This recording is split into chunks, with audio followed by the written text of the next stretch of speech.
ওই দেখো মা, কত বড় নাগরদোলনা। হ্যাঁ হ্যাঁ, ঠিকই বলেছো, অনেক বড় নাগরদোলনা। মা মা, চলো না ওই নাগরদোলনাতে আমরা চড়ি। আচ্ছা তুমি একা গিয়ে চড়ো, আমি চড়বো না। কি হয়েছে? আরে মা, তুমিও আসো, একসাথে এটাতে উঠবো। না বাবা, আমি উঠবো না। তাহলে যাও, আমিও এটাতে উঠবো না। চলো মা, অন্য কোথাও ঘুরি। আরে মা, ওই যে দেখো কত সুন্দর একটা সাইকেল, চলো ওইটাতে উঠি। আচ্ছা তুমি একাই গিয়ে ওঠো। আরে মা, তুমিও আসো, একসাথে উঠি। না না, আমি উঠতে পারবো না। আচ্ছা ঠিক আছে, তাহলে আমি ওইটাতে উঠবো না।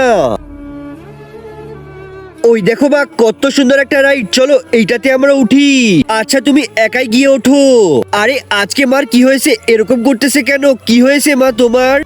একজন মা কতটা আপন হয়, যাদের মা নাই তাদেরকে জিজ্ঞেস করো।